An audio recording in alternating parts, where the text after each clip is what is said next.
조갑제 TV 시청자 여러분 안녕하십니까. 2024년 1월 3일입니다. 어제 이재명 더불어민주당 대표의 목을 찌른 범인은 이재명 대표의 동선을 미리 파악을 했습니다. 그래서 그 전날에 거주지인 충남 아산에서 부산으로 내려왔습니다. 어제 베이루트에서 이스라엘로 추정되는 세력이 드론으로 하마스 비밀 지도부를 공격해가지고 7명을 죽였습니다. 하마스 비밀 지도부의 동선을 정확하게 파악을 했다는 이야기죠.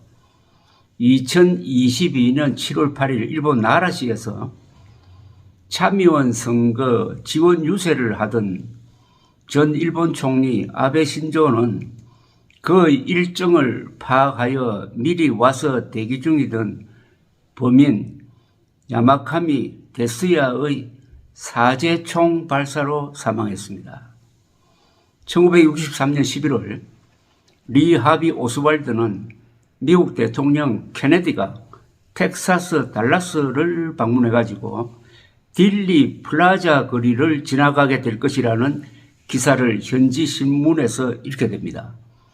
해병대 출신으로서 사격에 능한 그는 마침 이 거리에 면해 있는 교과서 창고 회사에서 근무하고 있었습니다. 소련에서 가서 살 정도로 친소적이고 정서가 불안정한 오스왈드는 11월 22일 낮에 망원경이 달린 이탈리아제 카빈 소총을 들고 6층 창가에서 기다리다가 81m 떨어진 거리를 지나가는 차량에 탄 케네디를 저격 2발을 명중시켰습니다. 그중 한 발이 머리를 맞춰서 케네디는 사망했습니다. 동선 노출이 치명적이었다는 겁니다. 동선 정보가 노출되어서 암살을 생각도 하지 않고 있던 오스발드에게 암살 동기를 부여했다는 이야기죠. 동선 노출과 암살과의 긴밀한 이 관계를 제가 설명을 드리고 있습니다. 또 있습니다. 1981년 3월 28일 미국 청년 존 힝클리는 워싱턴에 들렀다가 30일에 레이건 대통령이 힐튼 호텔에 가서 미국 노동계 인사들에게 연설을 한다는 신문기사를 보게 되었습니다. 성적 망상장애를 앓던 그는 여배우 조디 포스트를 일방적으로 좋아하며 편지를 써 보내고 있었는데 물론 답장을 받지 못했습니다. 그래서 미국 대통령을 쏘면은 냉담한 포스트가 자신에게 관심을 줄 것이라고 생각을 했습니다. 망상이죠. 3월 30일 오후 그는 호텔 앞에서 레이건을 기다렸습니다. 연설을 마치고 나온 레이건이 대기 중인 리무진으로 다가가는데 힝클리 5m 앞을 지나갔습니다. 그를 향해서 권총 6발을 쏘았는데 척건들이 피격당하고 레이건은 직접 맞지는 않았습니다. 경호원들이 서둘러서 대통령을 자동차 안으로 밀어넣는 쪽을 향해 쏜 총탄이 차체를 맞고 튕겨 나와가지고 레이건의 가슴을 파고들었습니다. 아슬아슬하게 심장을 피해간 레이건은 수술을 받고 회복했습니다. 동선 노출이 힝클리의 암살 욕망을 자극한 경우입니다.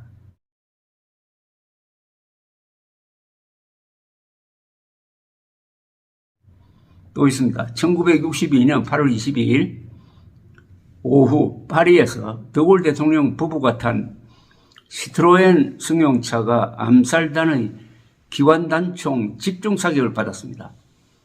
오토바이를 타고 따르던 경호원 2명은 사살되었지만 드골 부부는 살았습니다. 대통령 승용차는 14발을 맞고 타이어가 터졌으나 노련한 운전자가 가속하고 시트로엔의 서스펜션 시스템이 뛰어나서 사지 탈출에 성공했습니다. 드골의 알제리 독립허용 방침에 분노한 군인들이 그날 12명의 암살단을 조직을 해가지고 넉 대의 차량에 타고 파리 중심부 길가에서 기다리고 있었습니다. 그들은 엘리제궁 내부의 협력자로부터 드골의 동선을 파악을 했습니다. 밤 8시 10분 대통령 일행이 군사박물관 앵발리드 앞을 지나는 도로를 이용해가지고 공항으로 갈 것이라는 정보를 입수한 암살단은 길목을 지키다가 100발 넘게 퍼부었습니다. 조수석에 타고 있던 더골의 사위가 숙이세요 라고 외쳤고 뒷창문을 뚫은 총탄은 더골의 숙인 머리 위를 스쳐 지나갔다고 합니다. 더골 부부는 깨진 유리조각 세례를 받았습니다. 더골이 목숨을 잃을 뻔한 것도 동선이 노출된 때문이었습니다. 더골은 고향인 콜롬베와 엘리제 궁을 자주 오고 갔는데 암살단은 이 사실을 알고 그 길목에서 기다리고 있었다는 이야기입니다. 또 있습니다.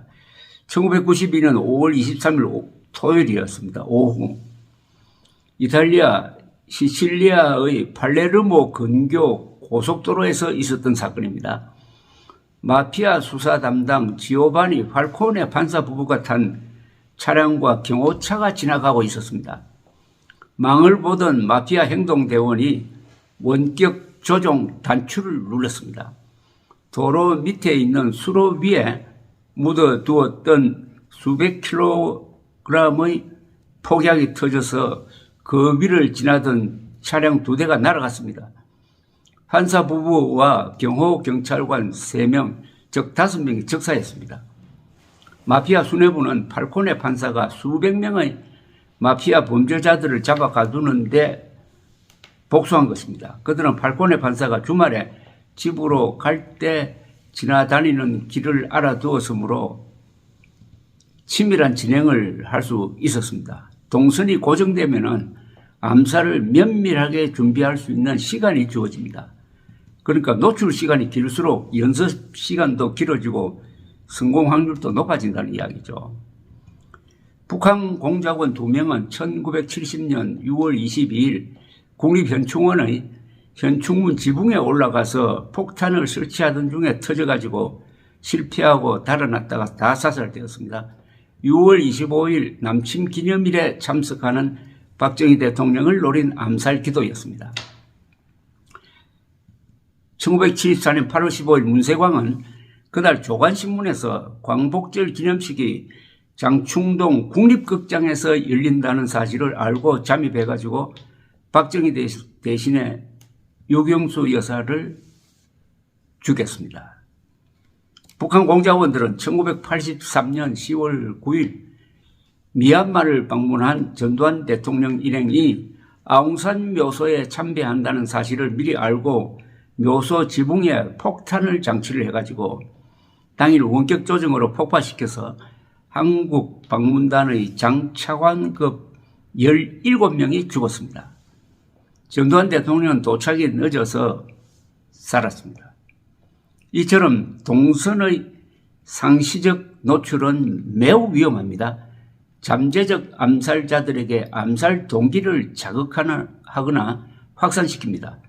정치적 암살 위험보다도 정신장애자에 의한 암살 위험이 더 심각할지 모릅니다. 동선이 고정되어 있으면 고정 표적처럼 되어가지고 타격을 준비하고 훈련까지 하는데 충분한 시간대를 제공합니다. 시간이 길면 암살 방법도 저격, 폭발물 설치, 드론 등 다양하게 동원 가능하다는 겁니다. 이런 위험 때문에 저는 여러분 윤석열 대통령이 집무실과 공관을 분리를 해가지고 하루에 2차례 같은 노선을 따라서 출퇴근하는 것이 본인도 위험할 뿐만 아니라 다음 대통령도 위험에 노출시킨다. 5년 임시적인 윤석열 대통령에게 다음 대통령까지 그런 위험에 노출시킬 권한이 있느냐라고 지적을 하고 있는 겁니다. 우리나라 최고의 대통령 경호 전문가로 정평이 나 있는 한 원로 인사의 전문적 견해를 제가 소개를 해드리겠습니다. 1. 같은 동선을 오고 가는 대통령의 출퇴근은 세계적으로 유례가 없고 매우 위험하다. 여러분 구글로 검색을 한번 해보십시오. 국군 통수권자를 겸하는 대통령이 집무실과 숙소를 분리를 해가지고 출근하는 예가 있는지. 두 번째, 대통령 경호의 가장 큰 원칙은 동선 보안인데 이를 미리 공개하는 것 자체가 암살 기도 유발이 될 수 있다. 대통령 경호에 평생 종사했던 분의 이 말을 가볍게 들을 수가 없습니다. 세 번째, 특히 정해진 시간에 정해진 장소에 대통령이 위치하게 된다는 점이 저격 표적으로는 최고다. 네 번째, 요사이 기술 발달로 저격수는 먼 거리에서 파괴력이 강한 총탄을 정확하게 쏠 수 있다. 대통령 승용차를 아무리 강화하더라도 당할 수가 없다. 다섯 번째, 사회가 다양한 만큼 암살의 동기도 다양하다. 특히 공격성 정신질환자 그룹이 위험하다. 여섯 번째, 윤석열 대통령이 공관과 과거 국방부인 지금 대통령실을 오고 갈 때 시민들에게 불편을 끼친다. 대통령 승용차는 멈출 수가 없다. 앞뒤로 상당한 거리를 비워두어야 한다. 통제에 5분이 걸리면 이로 인한 교통체증이 풀리는 데는 30분 이상 걸린다. 일곱 번째, 암살 방법도 요사이는 저격, 폭탄 설치, 드론 등으로 다양해지는데 대응도 이에 따라야 한다. 출퇴근 동선의 상시적 노출은 대응 자체를 복잡하게 만든다. 여덟 번째, 윤석열 대통령이 머무는 시간은 집무실보다는 공간이 더 길다. 거기에도 비서실, 경호실, 공중방어망 등의 기능이 설치되어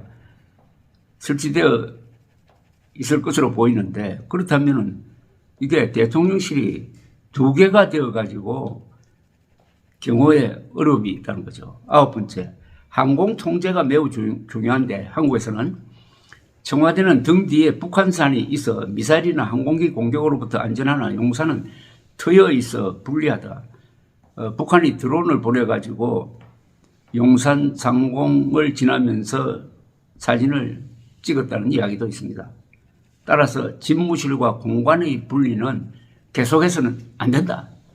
이런 이야기를 하면은 쓸데없는 걱정한다는 사람이 많습니다. 물론 쓸데없는 걱정이어야죠. 이대로 제가 말한 대로 되면은 큰일 나는 것 아닙니까? 그러나 이런 이야기를 하는 사람이 있어야 합니다. 특히 윤석열 대통령이 청와대에서 나와가지고 국방부로 들어가서 대통령실을 만들어 놓고 지금 해수로 얼마입니까? 자, 3년째인데 그렇다면은 대통령실 이름을 지어야 될 것 아닙니까? 이름 짓지 않고 있습니다. 이런 일이 세계에 어느 나라에 있겠습니까? 그것은 자신이 실수했다는 것을 안다는 거죠. 그럼 여기서 정리를 해야 됩니다. 특히 후임 대통령이 윤석열 대통령처럼 공관과 집무실을 오고 가면서 동선이 노출되어 가지고 위험해지는 것을 방치하면 안 되죠. 방법은 청와대로 다시 돌아가든지 그 경우에 청와대를 좀 고쳐야 되겠죠. 아니면은 용산에 우리 국격에 맞는 근사한 대통령궁을 짓고 그 안에 숙소와 집무실을 같이 두어서 출퇴근하지 않아야 한다는 이야기입니다. 감사합니다.